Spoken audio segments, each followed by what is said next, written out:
Listen, if a bitch pussy don't sound like you stirring macaroni while you hitting it, then you ain't hitting it right. But look, welcome to my world, beach ass nigga. Welcome back to the motherfucking channel. What's good with y'all boys, man? I ain't even gotta say too much. Tales of Toronto, this nigga finally uploaded again. Shout out to child support. It's been like 2 months since his last video. I've been waiting on this nigga to drop, bro. I've been fucking waiting, nigga. As soon as I seen this video, I immediately hopped on it, bro. I had to be the first one to react to it. But today, we got Tales of Toronto, the tragic story of JERMZ. Y'all know what to do. Hit that like button, like, comment, and subscribe. And let's jump right into it. Gang, gang. Okay.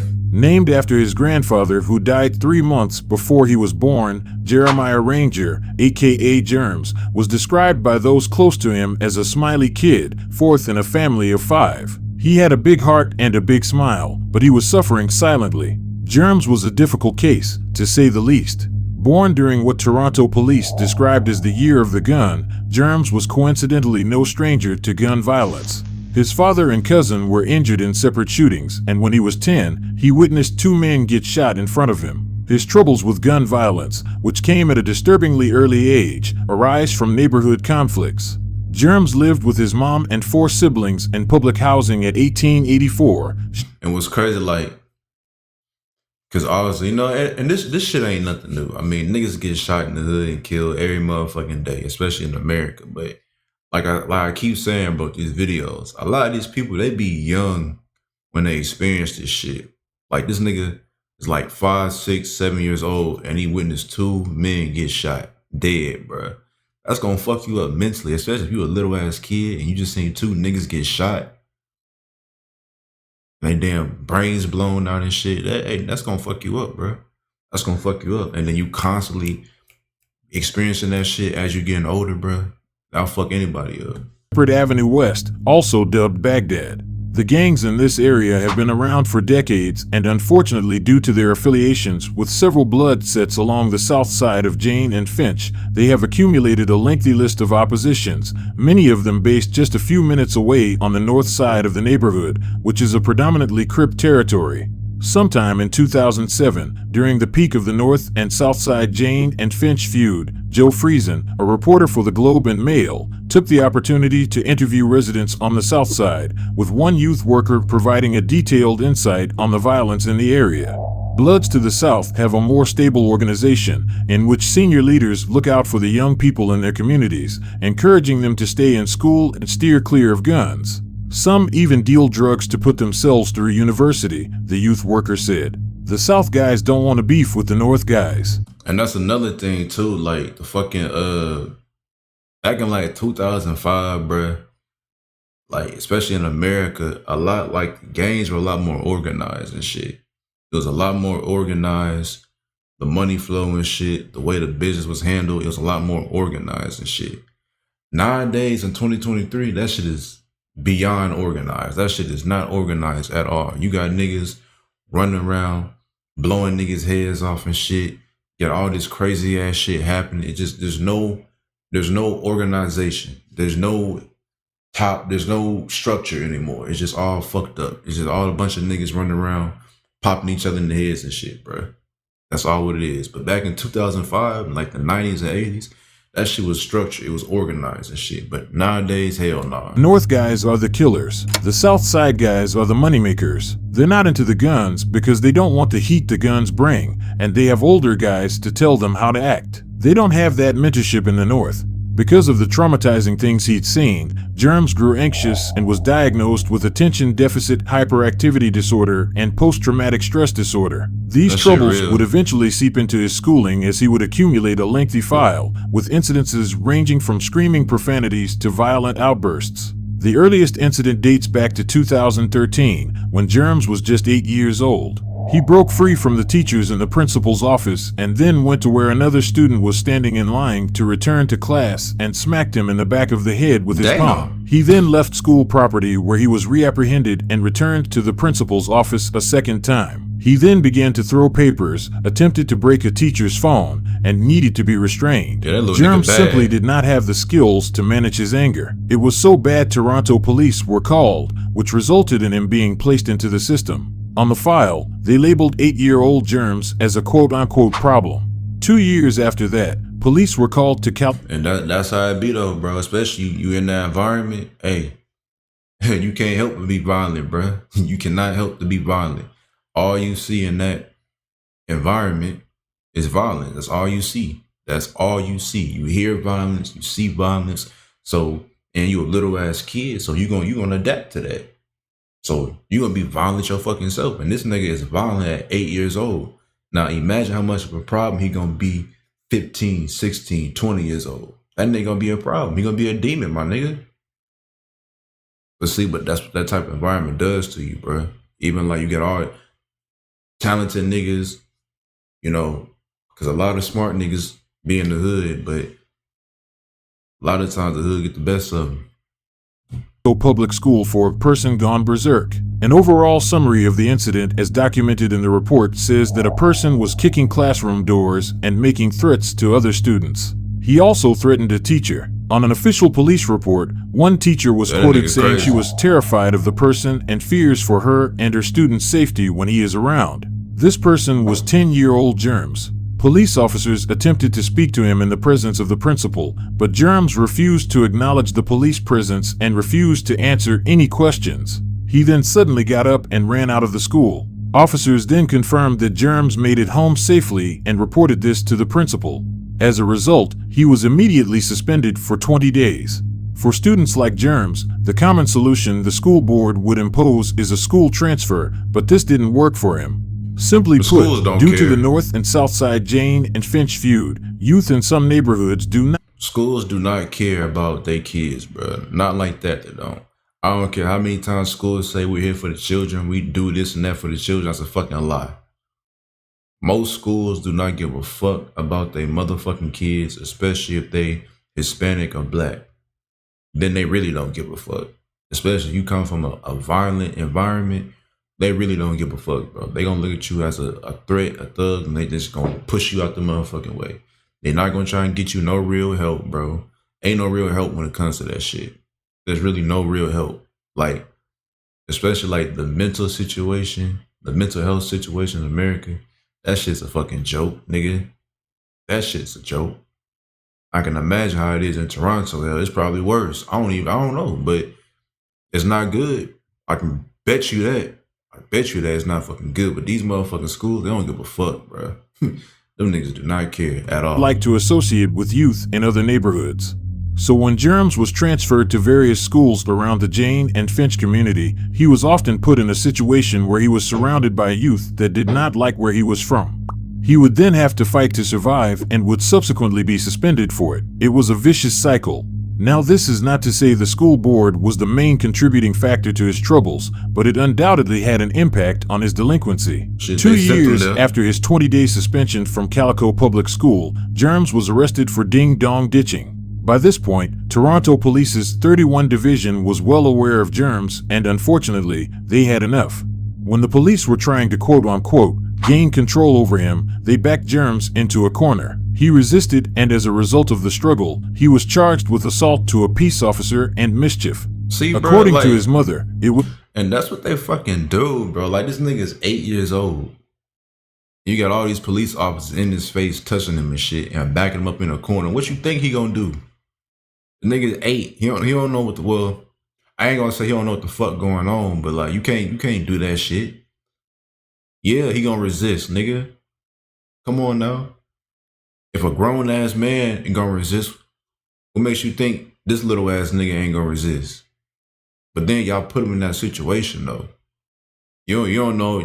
They don't. I mean, I'm pretty sure they don't know this nigga got PTSD. He got mental problems and shit. The nigga could be claustrophobic. Y'all all up on this nigga in his personal space, back him up in the fucking corner. But then get all mad when the nigga get resisted. Like, come on now, bro. These niggas, bro. These police officers ain't shit.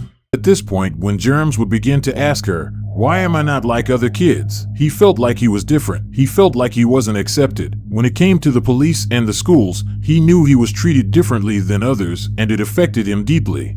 One lens into understanding his difficult life is through the eyes of the Toronto Police Service over at 31 Division.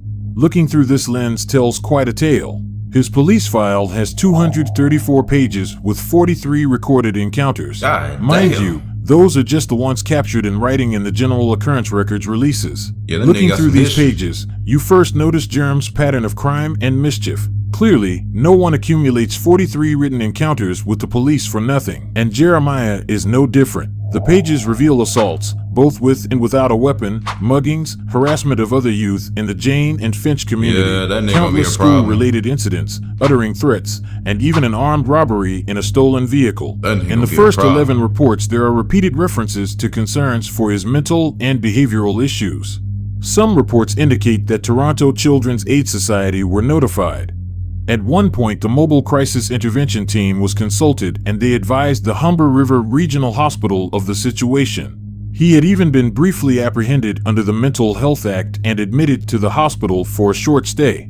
One of the police investigations into Jeremiah's school behavior unfolded over a few months in the fall of 2018. He had been accused of stealing lunch money from a number of students over a period of time throughout. See, bruh. See, look, I seen this shit coming from a mile away, nigga, because I'm out of school now. But the kids I seen, like my classmates and shit, you can just tell. Sometimes you can tell where a nigga gonna be at in life from their behavior now, bruh, if they don't change that shit.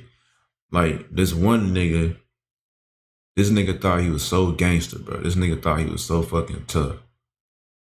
Come to find out, a couple years later, he got shot and killed. But he wanted to act like he was tough and so gangster. But I'm telling you though, the way niggas act, bro, it's gonna eventually catch up to you when you get older, dog. If you're still doing the same shit, bro, still doing the same motherfucking shit, nigga. And you could tell with JERMZ, bro, the way he was acting when he was 8 years old, that nigga was gonna be a problem when he got older. And guess what? He was. Nigga stealing lunch money and shit. And this is just 2018. This is 5 years ago, my nigga. I don't know where this nigga at now.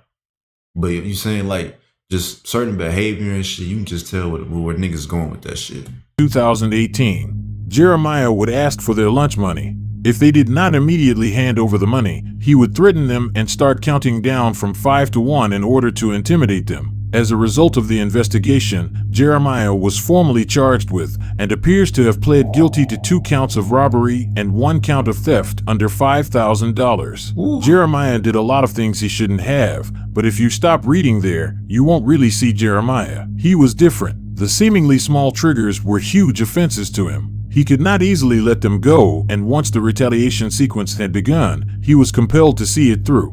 Jeremiah would drop out of high school after this incident, and thus, his life in the streets began. Bruh. This nigga dropped out of school, nigga. I was letting him out of high school.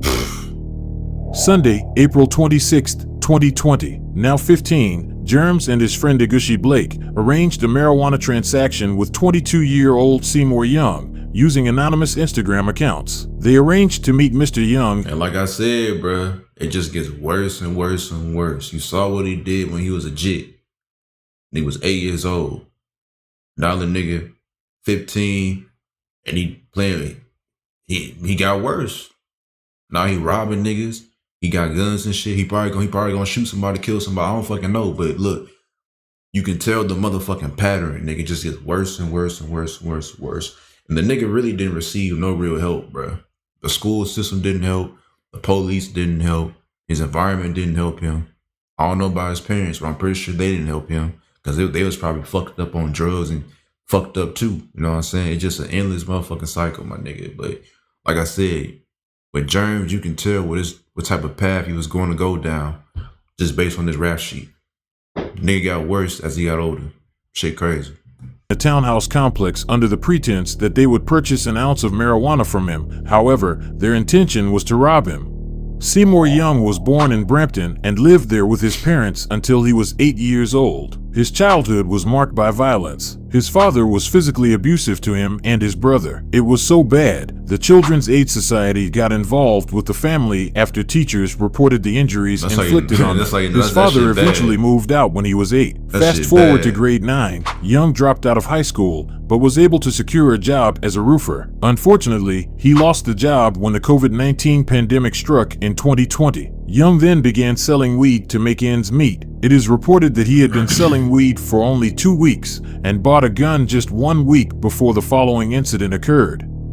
At a townhouse in Baghdad, Seymour Young arrived in an SUV driven by his brother Tyler. Seymour was in the front passenger seat while his girlfriend, Hannah Gadet, sat in the rear seat. As their SUV pulled up and stopped, JERMZ quickly approached the vehicle, followed a few seconds later by his friend Agushi Blake. Seymour had rolled down the front passenger window of the vehicle in anticipation of conducting the marijuana transaction through the window. Instead, JERMZ entered the right rear passenger side of the vehicle, followed by Agushi. Once inside, JERMZ produced what turned out to be an imitation firearm and made clear his intention to rob the occupants of the vehicle. In response to JERMZ brandishing what appeared to be a real firearm, Seymour... See, bro, and this is why, this shit be crazy, dog. Like, y'all niggas be so... I mean, bro, this shit is so weird to me, bro. You doing a drug transaction, right? A deal and shit. You ain't got no gun on you, bro. Especially you in this environment, my nigga, and you dealing with these type of people, my nigga. You ain't got no gun, my nigga. Come on now. You ain't like no gun. No gun at all. Just asking to get robbed.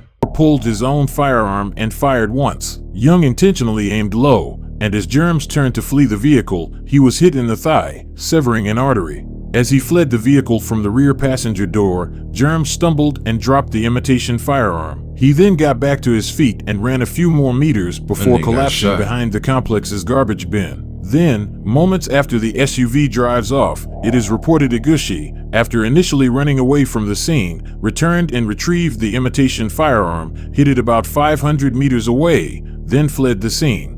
After collapsing, JERMZ was rushed to the hospital, where he succumbed to his injury. Damn.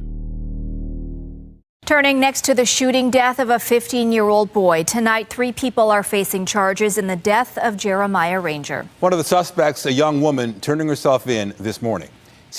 That shit sad, bruh. That nigga wanted to live that life, though. Nigga was so hooked on living that shit. Nigga got killed. Like I said, bro, his story is not unique. It's one of billions, bro. But like I said, man, everybody around him failed him. Everybody around this nigga failed the fuck out of him, bro. That's just how it go. His environment failed him. Parents failed him. The school failed him. The police failed him. Everybody failed him. His friends failed him. It's like the nigga just set up a failure, bro. Toronto police were able to quickly identify Seymour, his brother and girlfriend, as the occupants of the SUV at the time of the shooting, and on May 2nd, they announced Tyler Young was arrested and charged. Hannah Gadet and Seymour Young were arrested and charged 2 days later when they surrendered to police. Fast forward 2 years, trial would begin. Seymour Young's original charge of second-degree murder would be reduced to manslaughter, while his brother and girlfriend would be cleared of all charges. Although he expressed remorse for his actions, Young was sentenced to 5 years in prison and given a lifetime firearms ban. With credit for pre-sentence custody, he will be released in May of 2024. After the passing of JERMZ, a memorial was set up just meters away from where he passed, but due to his affiliations, it has been the target of constant vandalism and even shootings. This was one of 5 shootings between Saturday evening and Sunday morning in the city. A 27 and 28-year-old man have been arrested after a shooting in North York last night. 2 others were injured in the shooting that happened outside a townhouse complex near Shepherd and Yates Castle around 8:30 p.m. Then at 9:18 p.m., police... I'll just let you know, these niggas don't give a fuck, bro. These niggas will shoot at you at a motherfucking funeral, my nigga. They will shoot at you. They will shoot up a whole... Nigga, these niggas is crazy, bro. They'll shoot up a fucking funeral, nigga. They'll shoot up a grave site. Like, bro, these niggas do not give a fuck, bro. These niggas ain't shit, I'm telling you, bro. Bro, stay out the motherfucking streets, bro. It is not, bro. The streets don't love nobody. Never did, never will, bro. Stay out the motherfucking streets. Cause, bro. Hey, look, that shit ain't good for nobody, bro. For real. To call to Steeles Avenue West and Tangreen Court west of Young for reports of a man shot in the leg. There are also reports of a shooting at Flemington Road and Amaranth Court near Allen and Lawrence. Police say 7 shots were fired at a brown Mercedes-Benz. Police say they're looking for a shiny black SUV with tinted windows. And there were reports of shots fired on Wilson Heights Boulevard. It is so close to home, and that, you know, and where is it going to hit next? Bro, this nigga is pissing on his... Bro, these niggas ain't shit.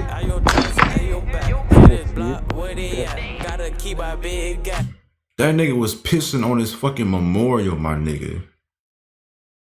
And this what I hate about my people, bro. Y'all so fucking full of hatred against your own people. Do that to a white person, nigga. Y'all love doing this shit to your own people, bro. You pissing on somebody's memorial, nigga. That's somebody's son. You pissing on somebody's memorial, nigga. That's fucked up, my nigga. Really. Really is, bro. But guess what? Hey, look, karma always come around, though. You receive the same energy you put out. Real shit.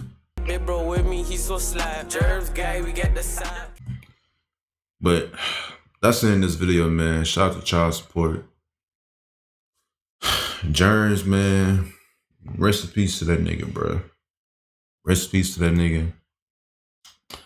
His story is not unique. It's plenty of people that went out like he did, but like I said, man, a lot of people felt that nigga, bro. For real. A lot of people felt that nigga. And he had mental problems and shit. It's like this nigga was set up for failure, bro.